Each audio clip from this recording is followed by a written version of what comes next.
A'udzubillahi minasyaitonirrajim. Bismillahirrahmanirrahim. Assalamualaikum warahmatullahi wabarakatuh. Alhamdulillah, thumma alhamdulillah, wassalatu wassalamu ala rasulillah wa ala alihi wa sahbihi wa man tabi'ahu wa mawalah. Rabbi syrah li sadri wa yassir li amri wa ahlul 'uqdatam min lisani yafqahu qawli. Allahumma subhanaka la ilma lana illa ma 'allamtana innaka antal alimul hakim. Wala haula wala quwwata illa billahil aliyil azim. Rabbana aftah bainana wa baina qaumina bil haqqi wa anta khairul fatihin. Allahumma la sahla illa ma ja'altahu sahla wa anta taj'alul hazna idza syi'ta sahla, amma ba'd. Alhamdulillah, bertemu pada tengah hari ini dengan keizinan kesempatan yang diberikan oleh Allah Subhanahu wa taala. Bersyukur kerana dipanjangkan usia, diberikan kesihatan sehingga dapat bertemu dengan hari yang ke-20 di dalam bulan Ramadan Al-Mubarak.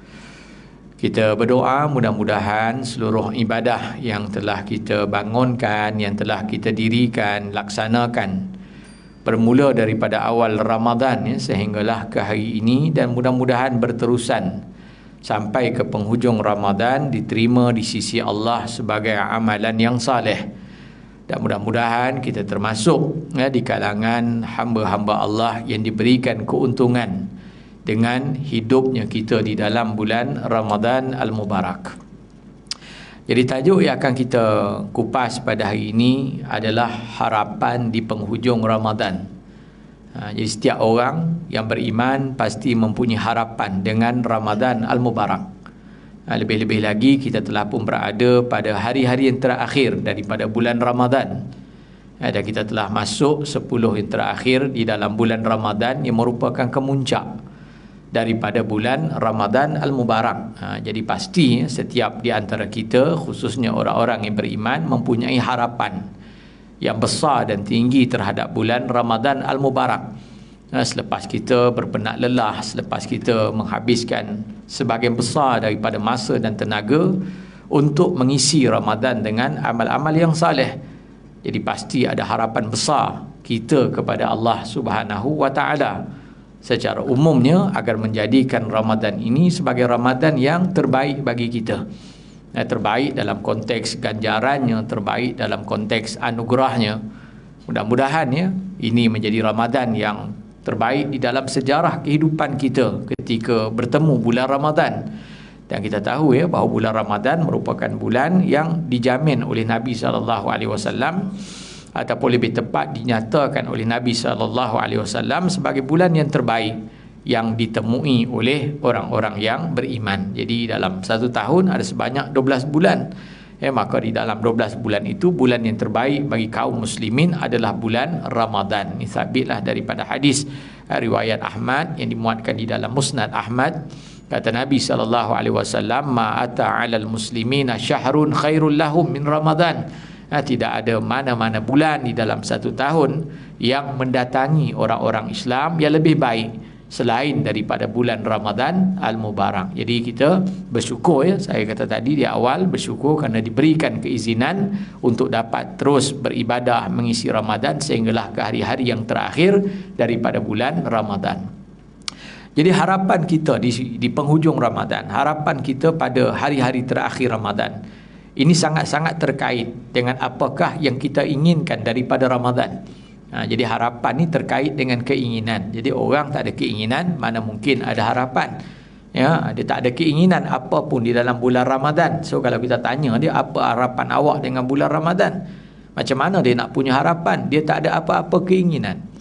Jadi bagi mereka yang ada keinginan terhadap Ramadan, pasti punya harapan. Jadi kita nak lihat apakah keinginan kita daripada Ramadan, apa yang kita nak daripada Ramadan, apa target, apa goal kita daripada Ramadan, apa sasaran kita di dalam bulan Ramadan.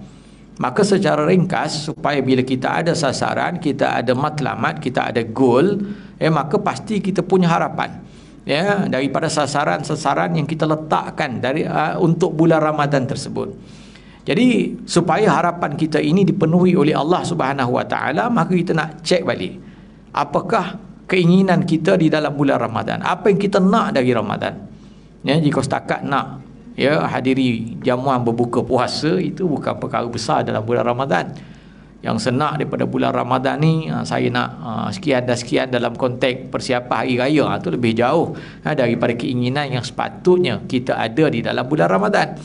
Jadi ada 5 lah, saya nak ringkaskan pada tengah hari ini, ada 5 keinginan kita daripada Ramadan. So 5 keinginan ini nanti akan menjadi menjadi dorongan untuk kita menaruh harapan terhadap Ramadan. Untuk kita menaruh harapan terhadap Ramadan. Jadi apa keinginan yang pertama setiap kita terhadap bulan Ramadan? Ini macam soalan cepu emas. Apa yang kita nak dari Ramadan ni? Nak apa sebenarnya? Nak bantuan sumbangan hari raya? Nak apa? Nak baju baru? Nak dapat berkumpul bersama keluarga? Itu bukan. Jadi apa keinginan pertama kita daripada Ramadan? Menurut para salafus salih, yang pertama yang memang kita sangat-sangat nak dengan Ramadan, al-maghfiratullah, keampunan Allah. Ini yang terbesar daripada bulan Ramadan. Jadi kalau kita hidup di dalam bulan Ramadan tanpa keinginan untuk mendapat maghfiratullah, maka ini bukanlah suatu Ramadan yang baik bagi kita. Setiap daripada orang yang beriman mengimpikan di dalam bulan Ramadan agar dosa-dosanya diampunkan oleh Allah. Ini harapan terbesar. Sebab tu kita akan lebih bersungguh-sungguh untuk mendapat keinginan ini, dan harapan kita cukup besar untuk maghfiratullah ini, terutamanya pada penghujung Ramadan. Jadi tak ada gunanya kalau kita dapat menghabiskan seluruh Ramadan pun tanpa mendapat keampunan daripada Allah. Jadi peluang Allah beri kita dapat hidup dalam bulan Ramadan dengan kesihatan tubuh badan yang baik. Allah beri kita rezeki dapat beribadah, mengisi Ramadan dengan amal-amal yang saleh. Maka tujuan utama yang kita inginkan dari Ramadan agar seluruh dosa-dosa kita diampunkan oleh Allah Subhanahu Wa Taala. Sebab kita bimbang dengan sepotong hadis Nabi SAW, hadis sahih yang diriwayatkan oleh Ibn Hibban daripada Abu Hurairah radhiyallahu taala anhu. Kan dia mengatakan pada suatu hari Sa'id al-mimbar, Nabi SAW menaiki mimbar untuk berkhutbah. Faqala amin amin amin. Nabi sebut 3 kali kalimat amin. Maka lepas Nabi turun daripada mimbar, selesai khutbah, qila, maka ada sahabat yang mendekati Rasulullah. Mereka bertanya, innaka Sa'id al-mimbar faqulta amin amin amin. Ya Rasulullah, tadi kami dengar ketika engkau menaiki anak-anak tangga mimbar, engkau menyebut amin, amin dan amin. Jadi ada 3 sebab lah kenapa Nabi menyebut amin. Saya nak ringkas kepada satu sebab yang ada kaitan dengan maghfirah tadi. Jadi kata Nabi SAW menerangkan kepada para sahabat yang bertanya, sebab sahabat tak pernah dengar Nabi naik mimbar sebut amin. Itu kali pertama Nabi sebut kalimat amin ketika baginda menaiki anak-anak tangga mimbar. Jadi kata Nabi SAW, inna Jibrila alaihi salam atani. Ketika aku menaiki anak tangga mimbar tadi, aku didatangi oleh malaikat Jibril alaihi salam. So ada 3 benda yang Nabi terima daripada Jibril. Ada 3 pesanan Jibril kepada Rasulullah. Saya nak sentuh satu yang ada kaitan dengan maghfirah. Apa kata Jibril alaihi salam? Kata Jibril, man adraka syahra Ramadan falam yughfar lah. Man adraka syahra Ramadan falam yughfar lah fadakhalan nar fa'ab'adahu Allah.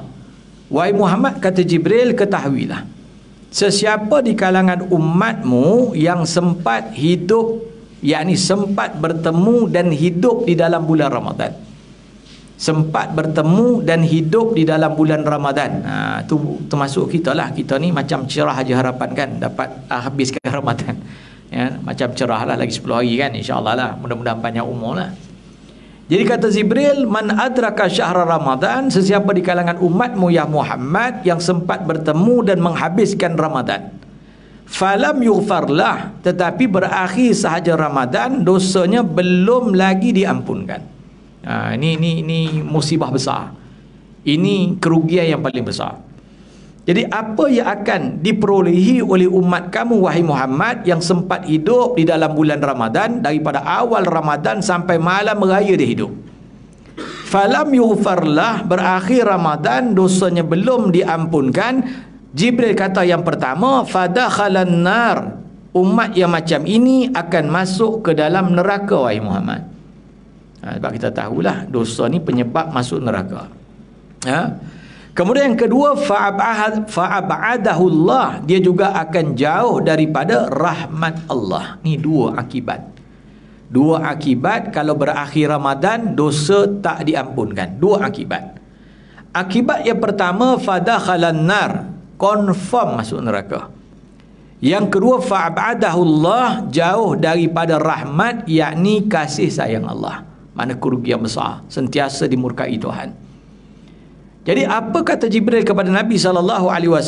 Qul amin, ucapkan amin wahai Muhammad. Faqultu amin, maka aku pun mengucapkan amin sebagaimana yang disuruh oleh Jibril alaihi salam. Jadi itu yang sangat-sangat kita bimbangkan ketika berada di penghujung Ramadan. Jadi apa harapan kita di penghujung Ramadan? Yang pertama, moga-moga dosa kita semua diampunkan. Jadi banyak wasilah kepada keampunan dosa yang Allah Ta'ala tawarkan di dalam bulan Ramadan. Selain daripada istighfar, selain daripada bertaubat, maka juga boleh dilakukan amalan-amalan yang antaranya Allah khususkan langsung hanya untuk bulan Ramadan. Contohnya apa? Contoh ibadat berpuasa pada siang hari Ramadan ni sabit dalam hadis yang sahih. Barang siapa yang berpuasa kerana iman, mengharapkan ganjaran, maka diampunkan dosa-dosanya yang telah lalu. Itu dalam Bukhari. Dalam satu riwayat, di dalam riwayat Ahmad ditambah wa ma ta'akhir, termasuk juga dosa-dosanya yang akan datang. Ni besarnya ibadah puasa. Yang kedua apa lagi? Contoh, kita hidupkan malam-malam Ramadan dengan menunaikan solat sunat tarawih. Solat sunat tarawih pun termasuk antara ibadah yang boleh menghasilkan keampunan daripada Allah.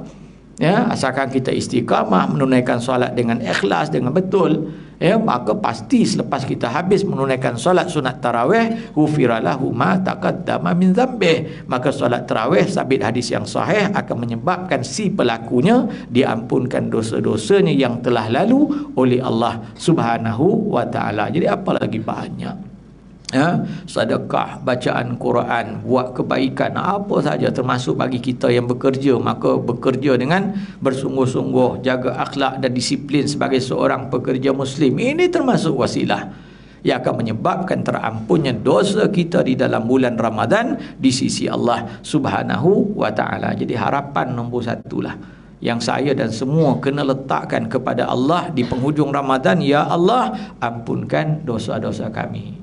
Ya Allah, ampunkan segala dosa-dosa kami. Setiap kali kita salat, minta keampunan, istighfar banyak-banyak, bertaubat sungguh-sungguh, menyesal dengan kesalahan yang pernah kita buat.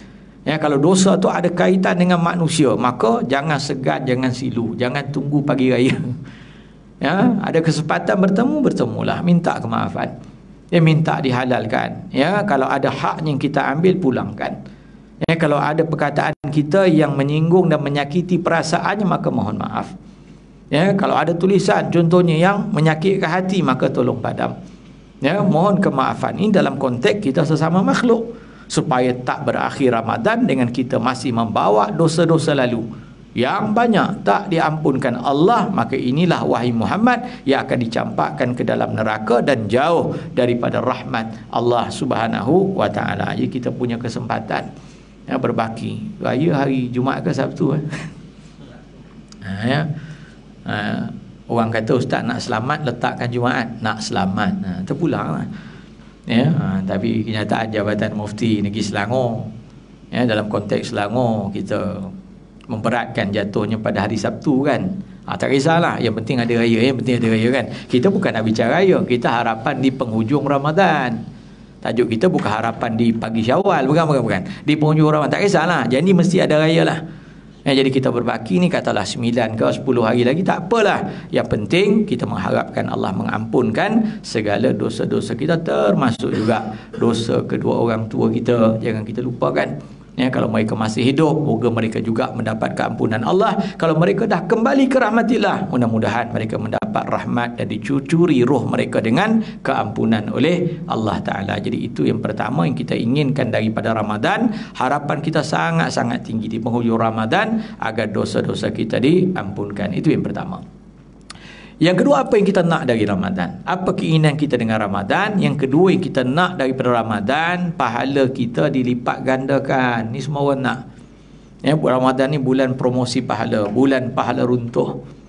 Allah Ta'ala tawarkan kepada kita ni pahala yang bukan main-main. Kalau dalam bulan lain ni kiraannya satu kebajikan, satu kebaikan dengan 10 kali ganda pahala. Innal hasanat bi asyri amsalihha. Maka kaedah yang diguna pakai, setiap satu kebaikan diberi ganjaran 10 kali ganda. Dalam bulan Ramadan dia punya kiraan bertukar. Setiap satu kebajikan diberi gandaan 70 kali ganda. Ni sabit dalam hadis. Jadi kita lihat di situ ada gandaan yang cukup besar. Jadi apa keinginan kita daripada Ramadan? Ni dah berada hari ke-20 ni. Kita nak moga-moga mendapat ganjaran pahala yang banyak. Daripada apa? Daripada peluk tubuh, tidur saja siang Ramadan, tarawih pun tak pergi, puasa tak. Daripada setiap ibadah yang kita bangunkan di sepanjang bulan ini. Ni kita harap ni. Sebab tu kita datang kuliah ni kerana nakkan ganjaran pahala. Kita penat-penat balik pejabat pun datang juga ke surau masjid tarawih witir, kadang-kadang sampai tadarus tengah malam baru balik sebab nak ganjaran pahala. Ngantuk-ngantuk pun bangun juga sahur. Kunyah kurma tu kadang-kadang dengan biji-biji kita telan kan. Nak juga bersahur, nak ganjaran pahala. Bersungguh-sungguh kita buat apa saja yang mendatangkan pahala akan kita usahakan. Jadi itu keinginan kita yang besar daripada bulan Ramadan. Kenapa? Sebab saya kata tadilah, promosi pahala Ramadan dia bukan biasa tetapi berkali ganda. Wa amalu mudha'afun, kata Nabi, hadis Baihaqi, bagi orang yang berpuasa pahalanya dilipat gandakan Tuhan. Kalau kita ambil lah kiraan tadi skala 170 ni kehadiran kuliah ni. Kita bulan Ramadan ada kuliah khas. Ini satu kali datang macam 2 bulan lebih. Tapi jangan ponteng pula lepas raya. Maksudnya cukup besar. Dengan sekali kehadiran, baca Quran macam 70 kali baca. Sedekah RM1 macam RM70. Tolong orang sekali macam 70 kali. Semua kali 70 lah. Bahkan kata ulama 70 tu minimal gandaan. Faham tak? Minimal gandaan. Mana tak berapa Allah nak bagi, itu hak Allah yang Maha Kaya. Ini pula yang hebat. Sebab itu apa harapan kita di penghujung Ramadan? Harapan kita juga yang besar, nak setiap ibadah yang kita kerjakan digandakan pahalanya oleh Tuhan. Kita nak lihat besok pada hari akhirat. Walaupun pastilah, memanglah tak dapat tidak kita bicara tentang yang kita perlukan dalam ibadah ni ikhlas, betul. Tetapi kerana Allah yang menawarkan ganjaran, maka tak salah bagi orang yang beribadah dia mengharapkan ganjaran. Sebab Allah menyebut tentang ganjaran tersebut. Nampak? Maka habuan ganjaran yang Allah tawarkan itu tak salah untuk dimiliki. Kata para ulama, tak menjadi kesalahan bagi orang yang beribadah kerana inginkan ganjaran. Tak salah. Sebab Allah sebut. Kalau salah, Tuhan tak sebut. Kalau salah, Nabi tak sebut. Nabi sebut. Allah sebut dalam Quran. Banyak. Surga yang mengalir di bawahnya sungai-sungai. Banyak. Mana Allah memang antara lain menyuruh kita beribadah kerana habuan-habuan ini. Maka tak jadi kesalahan. Jadi harapan kita yang kedua di dalam bulan Ramadan, terutama pada penghujung Ramadan, kita nak semua ibadah yang telah kita bangunkan sejak malam pertama Ramadan sehingga ke saat ini. Dan mudah-mudahan diringankan badan kita untuk terus beribadah sampai penghujung Ramadan. Moga-moga semuanya menjadi timbalan atau imbalan ganjaran pahala bagi kita yang akan kita lihat nanti pada hari akhirat. Lepas tu ada satu ceramah, saya lupa ceramah adalah satu orang kongsi dalam media sosial kan, seorang syekh, mungkin saya tengok suasananya macam di Arab Saudi lah. Dia kata kalaulah orang yang dah mati sekarang ni dalam kubur ni boleh hidup balik, atau apa ucapan mereka pada Tuhan setiap kali masuk bulan Ramadan, mungkin dia akan minta, wahai Tuhan, hidupkan aku walaupun hanya 1 hari dalam bulan Ramadan. Sebab orang dah mati ni tuan-tuan, dia dah lihat dah. Lepas tu ada hadis dalam Bukhari, kata Nabi, la tasubul amwat, jangan kamu cela-cela lagi orang yang dah mati. Orang dah mati habis, tutup buku dia, jangan duk cakap. Sebab apa kata Nabi? Sebab orang yang dah mati, dia tahu dah bahagian dia bagaimana. Aukah makal, mafhum hadis macam tu. Orang yang dah mati ni dah tahu dah dia tu ke mana, dah confirm, dia tahu, dia dah tengok pun. Jadi kita yang hidup ni la tasubul amwat, jangan cerita buruk tentang dia lagi, sudah. Sebab kita tak tahu apa hakikat dia itu. Kita dah cakap dia ni jahat, berdosa, memang jahanam lah, masuk neraka. Waliyazubillah, simpang malaikat 44, kalau macam ni mati memang masuk neraka jahanam lah, kita kata. Kita tak tahu. Fa innahum qad qadau, kata Nabi, mereka bila cabut je nyawa, mati je dia dah tahu dah. Dia dah tahu dah, dia ke syurga ke neraka ke, nikmat kubur ke, seksa kubur, dia tahu dah. Maka kita jangan cakap lagi tentang dia. Mana kalau orang tu mati, dia tahu dah, dia dah nampak dah kerugian besar di dalam bulan Ramadan dulu waktu dia hidup. Maka dia harap, ya Allah, kalau boleh hidup. Bolehkah hidup? Tak boleh. Sekali je hidup ni, dalam konteks duniawi sekali. Kalau dia boleh diberikan peluang hidup, dia nak isi balik Ramadan dengan amal-amal yang soleh. Sebab dah tengok kita ni kurang motivasi sebab tak nampak. Kalau 70 tu bantuan berapa? Bagi tangan kerajaan berapa bulan? 14 bulan dapat kan dapat kan, pesara dapat, kaki tangan perkhidmatan awam dapat tak? Ni bantuan raya kan.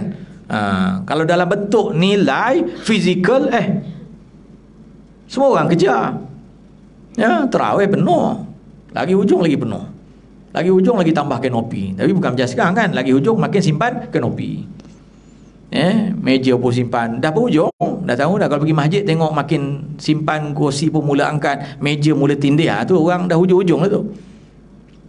Nampak Dia kalau fizikal tu dilihat, nampak dia orang dah mati, dia tahu. Jadi kita mengharapkan apa pada penghujung Ramadan? Moga setiap ibadat yang dah kita kerjakan dengan penat lelah kita usahakan, mudah-mudahan berbayar dan berbaloi ganjarannya di sisi Allah Subhanahu wa ta'ala. Itu harapan. Tetapi harapan ni pun bukan harapan kosong. Dia mesti disandarkan pada 2 perkara asas. Nak pastikan setiap ibadat kita ada ganjaran, syaratnya 2. Apa yang pertama tuan-tuan dan puan-puan? Yang pertama, ikhlas. Niat mesti ikhlas ketika melakukan ibadah tersebut. Ini syarat nombor 1. Kalau rajin beribadah tanpa keikhlasan, dia tak ada nilai. Tarawih tiap-tiap malam sampai malam tadi tak pernah ponteng, tapi bukan lillah, tak ada nilai. Ikutilah majlis halaqah tadarus Quran tiap-tiap pagi, penuh ni surau ni, tapi bukan ikhlas, tak ada nilai. Syarat untuk setiap ibadat diberi ganjaran, pertama ikhlas. Ni ikhlas ni kerja hati. Mesti buat lillah. Mana kalau tak ada majlis khatam Quran 18 hari bulan ni pun jangan kerja hati. Test lah market tu buat tak ada. Yang khatam setakat baca doa khatam sudah. Dia tunggu kain gajah duduk kan, tak ada gajah duduk. Telekung tak ada, bunga telur tak ada, test market macam mana. Tak apalah, ganjaran tak ada isu kan. Cuma saya kata ikhlas ni kerja hati. Okey. Yang kedua kata ulama, nak pastikan setiap ibadah ni ada nilai ganjaran pahala, pastikan dia menurut kerangka syariat yang sabit daripada apa yang ditunjuk ajarkan oleh Rasulullah sallallahu alaihi wasallam. Dia bukan hentam kromo. Saya tarawih tiap-tiap malam ustaz, tapi tarawih ni tak ikut kerangka tarawih yang dianjurkan oleh Rasulullah. Saya puasa sampai hari ke-20 tak pernah ponteng. Dia puasa tak menurut kerangka syariat yang diajar oleh Rasulullah. Ni hari ni dalam konteks semasa, fenomena sekarang ni, ramai orang Islam suka beribadat sekarang ni, betul. Ni fenomena ini sekarang ni gelombang ibadah. Ramai orang suka beribadah. Tetapi masalah yang kita hadapi adalah kejahilan dalam ibadah. Dia rajin nak beribadat, dia suka ibadat, tapi dia tak ada ilmu tentang ibadat. Ni ramai ni, tengok hari ni, tengok Allah. Kalau dalam konteks ibadah umrah, sekarang ni tengok punya penuh sesak. Ya, dalam konteks-konteks yang lain ramai orang suka, orang minat ibadah ni. Ni orang ada terusik, ada terangsang untuk ibadah. Masa gelombang tadi ada. Tetapi gelombang suka kepada ibadah tak jadi kalau tak disertakan dengan ilmu yang betul tentang ibadah tersebut. Itu kita dalam konteks kita yang suka ibadah ni kena dalami ilmu tentang ibadah. Ya, ni puasa kena ada ilmu tentang puasa. Ni tarawih ni bukan setakat pergi sallallahu Allahumma salli ala Muhammad. Bukan setakat sonok selawat tak apa-apa lah. Banyak ni terjerit-jerit, terlolong-lolong macam masuk hantu. Dah selawat je kan. Tak boleh kau ucap sallallahu wasallam alaih. Kenapa woi. Ya, kemudian tak tahu pula kalau dalam konteks salat tarawih ni ada makmum tu ada dua kategori, muafiq masbuk. Ya, ada jenis-jenis pula dia saja tunggu imam dah hujung-hujung dah nak rukuk dia agak-agak tu baru dia takbiratul ihram. Ingat tu ada hukum di situ. Ya. Dia masuk hujung-hujung, faham tak? Waktu imam takbiratul ihram dia tak sertai, dia tak ikut, dia biar sampai imam amin. Dia tengok lagi baca surah apa. Dia hafiz juga. Ya, dia hafuz kan. Dia tengok surah Al-Ikhlas. Sampai imam dah nak ujung walam yakul lahu kufuwan ahad walam yakul lahu, dia pun Allahu akbar masuk. Kufuwan ahad, imam pun Allahu akbar rukuk. Dia pun kerana dikata dia masbuk kan, Allahu akbar rukuk juga dia. Sah ke sembahyang dia? Tak sah. Sebab dia bukan masbuk, dia muafiq. Kenapa muafiq? Sebab dia berada ketika imam takbiratul ihram. Dia ada, cuma dia duduk santai main handphone. Yang masbuk ni orang baru sampai daripada luar. Tadi dia ambil wuduk, dia sampai, imam dah hampir-hampir rukuk. Mana dia tak punya kesempatan baca Fatihah yang sempurna. Dia baru, hukum dia baru datang. Ya, awak dah ada saja tunggu sampai hujung sebab tak nak buang tenaga. Ni berapa ramai ni? Nampak ya? Ada ganjaran ke tarawih tiap-tiap malam? Tak ada. Tak boleh nak sandarkan ganjaran atas ibadah yang dia buat sebab bercanggah dengan syariat. Itu kena ngaji. Ya, apa lagi banyaklah zakat.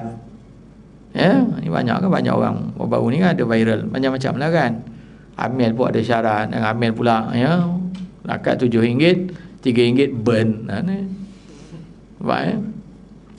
Ada perbahasan panjang, saya tak nak ulas lah kan. Jadi semua ada hukum. Ya, baca Quran sama juga. Rajin baca Quran bulan Ramadan, lampu merah boleh langgar.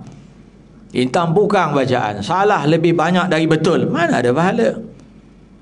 Sallu kama ra'aitumuni usalli. Kamu nak salat, tengok macam mana aku salat.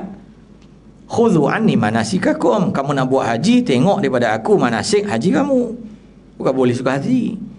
Sebab tu kata tadi, harapan di penghujung Ramadan yang kedua, nak setiap ibadah kita diganjari Allah dengan pahala. Tapi dua syarat. Apa syarat pertama? Ikhlas. Mudah-mudahan kita ada ikhlas. Tak cukup setakat ikhlas. Yang kedua, pasti dia tak bercanggah dengan kerangka syariat. Hari ni saya takut. Ya, gelombang ibadah tu tinggi. Suka kepada ibadah maksud saya. Tapi gelombang menuntut ilmu tentang ibadah tidak ada. Ni banyak ada tengok. Orang suka tutup aurat hari ni contohnya, tapi kadang-kadang tak menepati ciri-ciri menurut aurat yang dikendaki oleh syariat. Macam itulah. Dia suka lah. Ya, suka pergi masjid, suka begini, suka. Tapi tak menurut kerangka, dia tertolak. Jadi harapan kedua kita, moga-moga ibadah yang kita bangunkan sejak awal Ramadan sampai hari ni, sampai ke penghujung, ada ganjarannya di sisi Allah Subhanahu wa ta'ala. Kita nak lihat, dan Allah pasti tak mungkiri janji. Pasti akan lihat, inna hadza kana lakum jazaa'an wa kana sa'yukum mashkura. Kan kita pagi-pagi baca surah hari Jumaat, suratul Insan. Solat subuh pagi Jumaat kan, dekat pertama baca surah As-Sajdah, dekat kedua suratul Insan, hal ata 'alal insan sampai akhir. Dalam suratul Insan tu ayat 22 apa kata Allah? Ya, innahu kana jazaa'an lakum wa kana sa'yukum mashkura. Inna hadza kana lakum jazaa'a wa kana sa'yukum mashkura. Ya, sesungguhnya apa yang telah kamu usahakan dulu, inilah ganjaran. Sebab surah Al-Insan tu cerita tentang ganjaran banyak kan? Tentang wildan, tentang apa? Tentang mata air namanya salsabila, tentang sungai, air minuman syurga daripada jenis halia, tengok macam-macam, pakaian daripada sutera. Allah sebut pada ayat 22 dah cerita semua nikmat yang akan dinikmati oleh orang yang beribadah ketika hidup. Inna hadza kana lakum jazaa'ah. Kami sediakan semua nikmat tu sebagai ganjaran, yakni balasan untuk kamu yang beribadat. Nampaknya bila? Besok di akhirat. Wa kana sa'yukum mashkura. Dan adalah setiap ibadat yang kamu kerjakan, penat lelah kamu untuk beribadat kepada aku di atas dunia, mashkura, sangat-sangat aku hargai. Nampak? Ni yang kita nak, mudah-mudahan Allah hargai seluruh ibadah yang kita bangunkan sepanjang Ramadan. Bila nak tengok ni besok? Besok waktu kita berada di dalam syurga. Ini harapan kita yang kedua. Harapan kita yang ketiga di penghujung Ramadan. Pertama tadi apa? Nak keampunan. Kedua, nak pahala yang berlipat kali ganda. Syarat ikhlas, syarat ibadat kita betul. Yang ketiga yang kita nak daripada bulan Ramadan, harapan kita sangat-sangat tinggi untuk keinginan kita yang ketiga ni. Apa keinginan yang ketiga? Doaun mustajab, doa yang diperkenankan Tuhan. Di harapan kita, ya Allah, perkenankan doa-doa kami di sepanjang Ramadan. Kita dah berdoa sejak malam pertama Ramadan, berterusan sampai malam tadi. Ni sekarang pun berdoa lagi. Harapan di penghujung Ramadan, nak doa-doa kita di mustajab. Sebab doa dalam bulan Ramadan ni hebat penerimaannya di sisi Tuhan. Ini adalah hadis Baihaqi, kata Nabi, wa du'a'uhum mustajab. Doa orang yang berpuasa dalam bulan Ramadan ni mustajab. Ada hadis dalam Sahih, kata Nabi, tak tertolak doa daripada 3 orang. Salah seorang yang tak tertolak doanya, doa orang yang berpuasa sampai dia berbuka. Ni hebat. Tak cerita malamnya lagi, 2/3 malamnya lagi, doa waktu bersahur lagi, doa waktu nikmati juadah berbuka lagi, ya, setiap kali lepas solat fardu yang 5 lagi, lepas sembahyang sunat lagi, doa naik kenderaan, doa ketika bekerja. Setiap kali kita berdoa, maka doa itu mustajab dalam bulan Ramadan. So apa harapan kita di penghujung Ramadan? Agar semua doa yang telah kita panjatkan, yang kita pohon, yang kita minta dengan air mata, dengan perasaan khusyuk, semuanya dimustajabkan oleh Allah Subhanahu wa ta'ala. Sebab kita dah bersungguh-sungguh berdoa, dah minta benar-benar pada Tuhan. Tapi sama je juga macam ganjaran bagi ibadah tu, doa pun ada syarat. Ya, walaupun Allah Ta'ala menyebut setiap doa dalam bulan Ramadan secara umum hadis dimustajabkan, betul, tetapi doa pun ada kriterianya, doa pun ada adab-adabnya, bukan langgar je. Ya, sebab di situ kan banyak hadis menyebut tentang doa yang mustajab tu, bagaimana sifat doa tersebut. Pada hadis Nabi SAW mengatakan, innallaha la yaqbalu da'wata min qalbin ghafilin walahin. Hadis sahih. Kata Nabi, sungguhnya Allah Ta'ala tak memakbulkan, tak mendengar, tak menerima doa yang datang dari seseorang yang lalai, walahin, dan tidak bersungguh-sungguh. Ni banyak ni bulan Ramadan malam-malam kan, lebih kurang ni kan, betul tak? Doa imam bersungguh baca doa, siap pakai teks lagi, tak nak salah kan. Sebab kalau imam doa tak pakai teks, takut tersansul. Maklumlah kalau bulan Ramadan ni tarawih dia bagi doa kamilin. Doa kamilin ni panjang. Ya, biasanya di penyudah lah sebelum witir itu doa kami, Allah maj'alna, ya, doa kami lah, dah terlupa pula. Ya, wali faraidika muaddin wa ala salati hafizin wali zakati fa'ilin. Tu panjang doa imam sampai pakai teks tu, nak bagi bersungguh-sungguh. Yang belakang tu main-main, cuik-cuik, duk gelak-gelak, main handphone. Ya, apa harapan kita di penghujung Ramadan? Doa mustajab. Syarat doa mustajab bukan datang dari hati yang lalai dan tidak bersungguh-sungguh. Ini ramai. Lepas tu kita marah kat Tuhan. Saya doa selalu tak nampak. Saya doa tapi malas lah, tak dapat apa pun. Ini salah satu sebab lah. Walaupun hak memakbulkan itu hak Allah. Bila masa ketentuan itu ilmu dia. Tugas kamu minta, tugas kami perkenankan. Bila, bagaimana, itu hak kami ya. Bukan kita mengarahkan Tuhan untuk menerima dengan cara yang kita mahu. Itu salah. Mana boleh arahkan Allah, kita nak ni nak tu. Atau dalam tasawuf kita tengok dan kita hikam.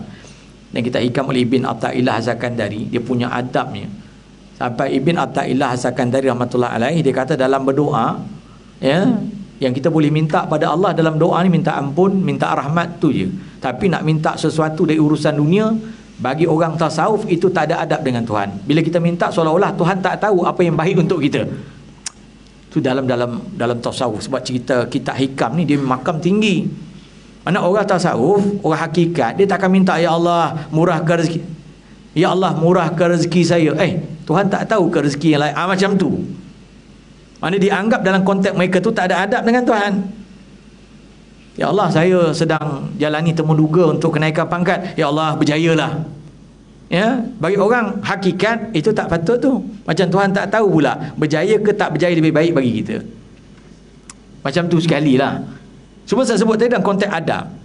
Ya, sebab itu syarat doa diperkenankan, doa tu mesti mengikuti kriteria doa mustajab yang digaris pandukan oleh Rasulullah. Tu sebut dalam hadis, bukan 20 hadis yang terang tentang macam mana doa. Tak kisahlah, termasuk yang disunatkan, angkat tangan, sapu wajah, itu antara yang disunatkan. Doa dengan bersungguh-sungguh, doa daripada doa-doa Quran, doa daripada doa-doa hadis, doa oleh para salafus saleh misalnya, banyak. Kemudian itu satu, dari sudut hatinya pula mesti khusyuk, mesti mengharap, mesti betul-betul menginginkan permohonan, pemakbulan dari Tuhan, pergantungan penuh pada dia. Ini semua kait. Jadi kita harapkan di penghujung Ramadan apa, tuan-tuan dan puan-puan? Doa yang mustajab. Ya, sebab kita dah doa tiap-tiap malam tarawih kita aminkan. Betul tak ya? Imam doa kita amin. Ya, kadang-kadang kita yang jadi kepala berdoa kan. Sama ada kita jadi makmum yang mengaminkan atau yang membaca doa. Setiap kali doa bahasa Quran, doa dengan bahasa yang kita sendiri misalnya. Ya, apa kita harapkan dari doa-doa tadi di sepanjang Ramadan, terutama di penghujung Ramadan, ya Allah perkenankanlah doa kami. Macam mana cara Allah nak memakbulkan, itu urusan Allah. Ya, kita minta kebaikan dunia, kebaikan akhirat. Doa yang paling sinonim lah dalam bulan Ramadan ni apa? Allahumma inni as'aluka ridhaka wal jannah. Kita minta redha Tuhan dan syurga Tuhan.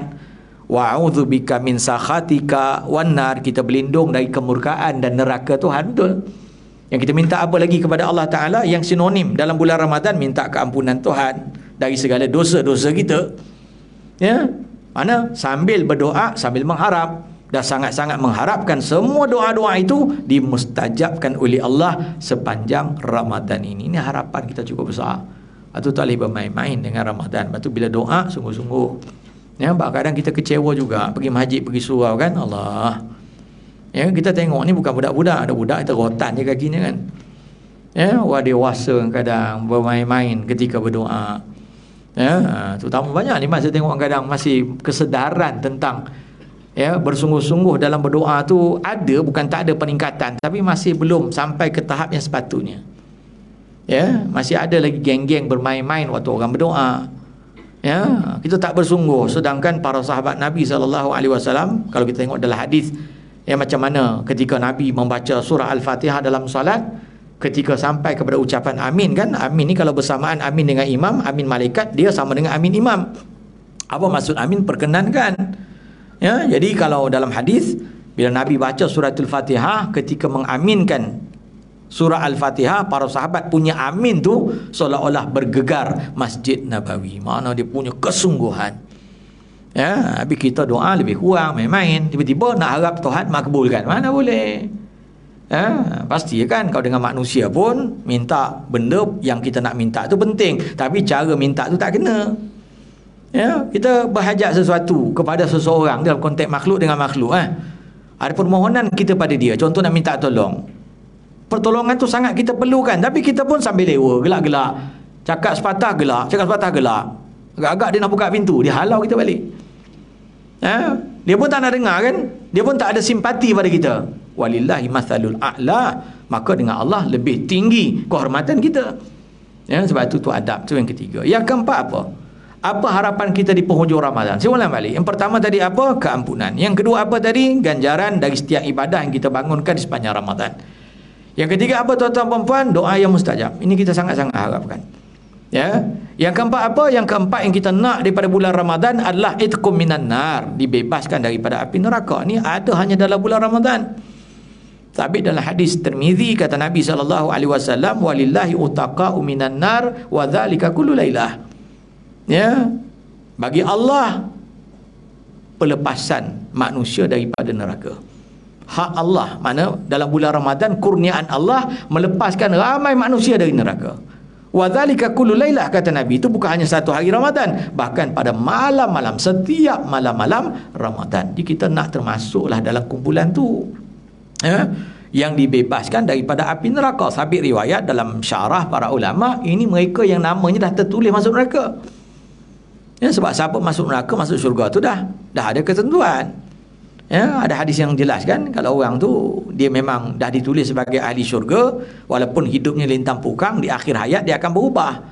Ya, mendekati kepada amalan ahli syurga, lalu dia masuk ke dalam syurga. Kalau orang tu dah tertulis sebagai ahli neraka, walaupun hidup elok permulaan, tapi kerana dah tertulis sebagai neraka, hidupnya akhir kehidupan berubah. Ya, lalu dia mati sebagai matinya ahli neraka. Waliyazubillah. Kita tak tahu rahsia Allah. Jadi pada setiap bulan Ramadan, sambil dalam hadis Tirmizi tadi, pada setiap malam-malam Ramadan, lebih tepat riwayat lain, pada setiap kali orang berbuka puasa, masuk je maghrib hari Ramadan, maka Allah membebaskan. Ya, dan riwayat lain menyebut dibebaskan 1 juta umat Rasulullah daripada neraka. Ni 1 juta ni yang nama dah ada dalam. Ya, pada setiap kali kita berbuka puasa, sehinggalah pada malam-malam terakhir, kata riwayat, digandakan jumlah itu sebagaimana jumlah dari permulaan Ramadan sampai Ramadan yang terakhir. Jadi kalau kita ambil kiraan lah, sebab matematik ni orang suka, sebab angka ni dia macam dia menambah semangat lagi kan, mesti kan. Orang suka macam ni contoh kan, Tanah Rizab Melayu Negeri Selangor berkurangan, cakap tak boleh berapa peratus, nak tahu. Betul lah ni fakta kan. Ni perangkaan, kalau orang perangkaan dia suka nombor-nombor ni. Ya, jadi kata riwayat, dah satu riwayat, dia kata pada setiap hari bulan Ramadan ketika berbuka 1 juta. 1 juta umat Rasulullah dibebaskan daripada neraka. Ni 1 juta ni nama kat dalam tu. Kita tak tahu nama kita ada tak ada. Waliyazubillah, mudah-mudahan tak ada. Ya, dan digandakan sejumlah dari awal sehingga ke hari terakhir pada hari-hari terakhir. Mana hari terakhir itu gandaan bukan 1 juta. Diganda, katalah saya ambil calculation mudah. Ya, 1 Ramadan sampai 20 Ramadan setiap hari 1 juta. So dah 20 juta. So baki 10 hari terakhir itu gandaan dia kira bukan 1 juta dah. Dari 1 sampai 20 pula 20 juta. 20 kali 10 hari dah 200. Campur 20 juta terawal 220 juta. Ni saya tak kata pasti, jangan tuan-tuan betul-betul atas angka. Saya kata nak kasih kita nampak. Ya, umat Islam hari ini satu dunia 1.8 bilion, 1.800 juta. Setiap Ramadan terbebas dari neraka 220 juta. Banyak ke sikit? Sikit lah. Atau kita jangan senyum sangat. Umat Islam hari ini 1.8 bilion, satu dunia 1.800 juta. Setiap Ramadan berdasarkan kiraan tadilah, yang ada nas daripada hadisnya, maka 220 juta kami kiraan. Setiap Ramadan 220 juta. Sikit ke banyak? Sikit. Nampak ya? Kita kena ada sikap macam sikap Abu Bakar As-Siddiq radhiyallahu ta'ala anhu. Ya, kan disebut tentang umat Rasulullah yang masuk ke dalam syurga kan. Ya, lalu dia menangis padahal yang disebut tu jumlahnya besar daripada umat-umat terdahulu. Bila tanya pada Abu Bakar kenapa dia nangis, sebab dia takut dia termasuk di kalangan yang tak dapat masuk tu. Macam tu lebih kurang akal. Mana dia punya pemikiran dia lain, dia tak fikir, dia tak seronok awal. Kita ni kalau tanya, saya ada 2 berita, berita gembira, berita tak gembira, berita best tak best, nak dengar mana? Nak best dulu kan. Ya, jadi Abu Bakar ni dia mentaliti dia lain. Dia fikir takut-takut dia termasuk yang tak masuk tu. Padahal dia sahabat besar. Jadi kalau 220 juta daripada 1.800 juta, 1 tahun 220 juta je yang lepas. Tak ramai. Mana kelayakan kita cukup tough. Ya, dah sama juga macam doa, macam ibadah tadi. Bukan semua orang asal Ramadan terlepas macam tu saja. Dia ada syarat. Siapa orang tu? Nampak ya? Jadi kita dah usahakan ke syarat-syarat tu, maaf. Ya, jadi ini benda-benda yang perlu kita berikan perhatian supaya harapan kita di penghujung Ramadan tu harapan yang relevan, yang realistik maksud saya. Ya, jangan harapan tak realistik. Nak puasa Tuhan terima, sembahyang Tuhan terima, doa mustajab sepanjang Ramadan, dosa diampunkan, tapi tak buat apa, tak realistik. Tarawih tak pernah pergi, puasa pun kadang-kadang terjebak juga jadi geng plastik hitam kadang-kadang. Ya, ikhlas tak ada, rasa terpaksa pergi masjid, tiba-tiba nakkan ganjaran-ganjaran, tu tak realistik. Mesti bersesuaian. Jadi yang keempat apa? Itqum minan nar. Kita nak dibebaskan daripada api neraka. Ini kalau tengok nanti, tengok kalau tuan-tuan rajin ujung-ujung ni, tengoklah nanti lintah langsung salat tarawih dan witir dari Masjidil Haram. Doa apa doa? Doa kunut kan panjang. Sana dia pegang doa kunut tu daripada awal Ramadan. Ya, kita dalam mazhab Syafi'i pada lepas daripada 15 Ramadan. Ya, jadi apa doa? Antara doa biasa kita dengar, nanti kita dengar. Kalau Imam Syekh Sudais dia akan baca Allahumma a'tiq riqabana minan nar. Ya Allah, lepaskan tengkuk-tengkuk kami daripada neraka. Tu akan disebut. Ya, akan dibaca doa tu. Ya Allah, lepaskan tengkuk kami daripada api neraka. Ya Allah, bebaskan tengkuk kami dari belenggu neraka. Itu itqu minan nar. Bukan setakat kami saja, wa riqaba abaina wa ummahatina, juga tengkuk mak ayah kami dari api neraka. Itu permohonan. Sebab memang ada ganjaran itu. Itu memang dikhususkan kata Nabi dalam bulan Ramadan. Jadi kita harap kita termasuk dalam kumpulan itu. Walaupun kita tak tahu hakikat nama kita tertulis atau tidak, tak tahu. Ya, jadi ini antara perkara yang terakhir yang kita nak, harapan besar kita pada penghujung Ramadan dikurniakan dengan malam Al-Qadar. Ini harapan semua orang. Dan kita diberi rezeki oleh Allah Ta'ala dah berada pada hari yang ke-20. Sabit dalam hadis Bukhari tentang malam Lailatul Qadar atau malam Al-Qadar, kata Nabi SAW, dia berada pada malam-malam ganjil di 10 malam terakhir. Itu sabit dalam hadis sahih riwayat Bukhari. Walaupun di sana ada pendapat yang mengatakan boleh saja sejak daripada awal Ramadan. Ya, tak ditentukan, boleh saja. Tetapi dalam hadis Bukhari diberatkan pada 10 malam yang terakhir, sebut jelas oleh Rasulullah. Terutama pada malam-malam ganjil. So malam ni tuan-tuan, malam 21 ni, malam pertama ganjil. Ya, jadi korban sikitlah. Ya, yang minat bola, ada bola malam ni? Tak ada kan? Ya, jadi korban sikitlah, ambil masa sikitlah. Tak apalah, penat pun tak apalah ya Allah. Ya, bukan selalu jumpa Ramadan ni tuan. Berapa ramai kan kawan kita, keluarga kita Ramadan lepas ada, Ramadan tahun ni dan innalillah dah. Ya, ramai kan? Kita Tuhan bawa ni berkat doa kita jugalah ni. Kita kan doa sejak Rejab Syaban, ya Allah wa balighna Ramadan, sampaikan kami ke bulan Ramadan kan? Sampai tengok. Kita minta Tuhan bagi sampai. Tapi apa kita buat bila dah sampai? Ya, kita minta panjang umur sampai habis Ramadan. Apa kita buat dah sampai hujung Ramadan ni? Dah masuk hari ni panjang umur kan malam 20. Maghrib saya malam 21. Ya, apa perancangan kita? Ya, mesti ada satu perancangan. Paling kurang jaga solat berjamaah. Ya. Kalau maghrib tak dan tak sempat tuan-tuan, isyak tolonglah pergi. Ya, siapa jaga isyak berjamaah, subuh berjamaah kan, macam seolah-olah dihidupkan seluruh malam dengan ibadah. Tak dapat juga tak apalah, salah satulah isyak lah. Ya, subuh tu sebab dia sahur banyak sangat, dia sakit perut. Nampak ya?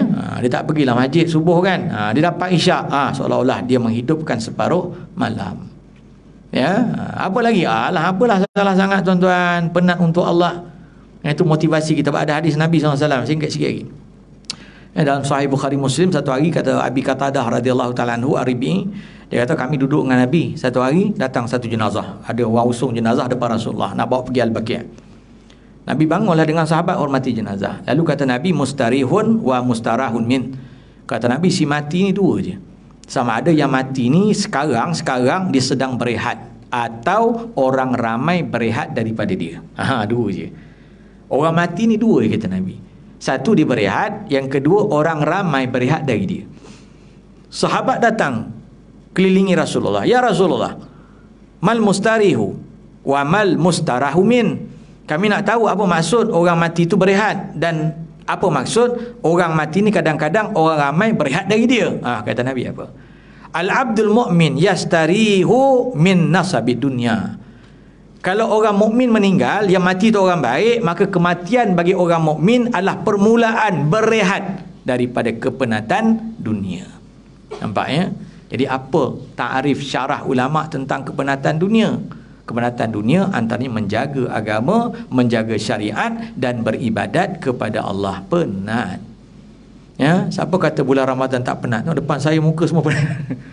Betul, saya tengok muka saya tahu penat. Muka saya pun penat. Ya, batu-batu tak payah rakam, muka penat. Nampak ya? Penat tak tuan-tuan? Penat. Siapa kata tak penat bulan Ramadan? Penat. Tuan-tuan bekerja penat. Tetapi bagi orang mukmin, meninggalnya orang mukmin saat beristirahat dari kepenatan dunia. Tak apalah penat atas dunia, sebab masuk kubur nak rehat. Ya, masuk kubur nak rehat, kata Nabi, betul tak? Sembahyang penat, puasa lapar penat. Bulan Ramadan dah lah puasa siang, malam ibadah penat. Geng tadarus malam sampai pukul 1 pagi baru balik, penat. Sahur lagi, ni 10 malam terakhir, qiyamul lail setiap malam ni, penat.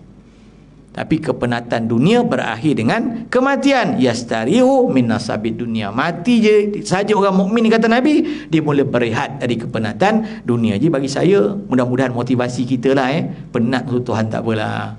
Sebab penat ada dua tau. Penat yang menguntungkan, penat yang merugikan. Kalau penat tengok bola sampai 4 pagi dengan teh O, kopi O, itu penat yang sia-sia. Ya, jangan marah saya pula penyokong kelab bola Ya, betul lah. Kalau subuh pun tak semayang kan, sia-sia lah. Ya, tapi kalau penat kerana qiyamul lail, penat sebab baca Quran, puasa, itu tak apa. Biar penat dunia sebab nak rehat dalam kubur. Nak rehat dunia, penat dalam kubur. Tu masuk Nabi. Atas dunia ramai orang tak nak puasa, nak rehat lah, nak kenyang, tak nak lapar. Malam tak nak tarawih sebab penatlah tarawih balik pejabat. Ya, jadi berita buletin utama pukul 8 dia tengok, berita dunia pun pukul 10 dia ada. Dia santai je. Kita tarawih kan. Dia nak rehat dunia, besok mati dia penat. Nampak ya? Adapun si mati itu juga mungkin orang ramai berehat daripada dia. Kalau mati, yang mati itu orang jahat, kata Nabi. Bila yang mati itu orang jahat, kita selamatlah daripada kejahatan. Itu maksud. Jadi apa yang terakhir yang kita nak, harapan besar kita di sepanjang Ramadan, di penghujung Ramadan terutama, mendapat kurniaan malam Al-Qadar. Si pesan diri saya lah. Dan semua yang hadir, malam ni permulaan malam ganjil pertama. Ya, tak payahlah nak terlalu skema kan tentang ibadah. Kadang-kadang pergi masjid surau, dekat papan putih tu jadual qiyamul lail, nak takut kita tengok betul. 3:30 pagi kehadiran. Ya, salat tahajud sendiri. Salat sunat tasbih, blah blah blah. Ya, tengok tu takut tau. Bagi permulaan, golongan permulaan, dia tengok malam ni kalau dia pergi tuan-tuan semain tasbih, dah tak datang dah besok. Ya, tak nak pergilah qiyamul lail, penatlah. Jadi kita buat sekemampuan kita. Jangan terikat dengan skema tu. Memang betul. Hari tengok surah Majid tu tulis, buat tu tulis tu. Penat tu, lebih penat kalau dia tulis hujung tu sahur tak disediakan. Lagi penat. Kalau dia kata sahur disediakan, boleh tahan lah. Macam masjid negeri sahur disediakan. Ya, kalau sahur tak sediakan, penat. Memang tak datang lah. Tak payah terikat dengan ibadah-ibadah yang dipatternkan, ikut kemampuan masing-masing. Ya, boleh zikir, baca Quran, doa banyak-banyak. Ya, boleh tahajud 2 rakaat pun cukup lah, kalau itu kemampuan kita lah. Ya, tapi kalau tahajud 2 rakaat, makan nasi setengah pinggan lah. Dengan 2 rakaat makan sahur 5 pinggan.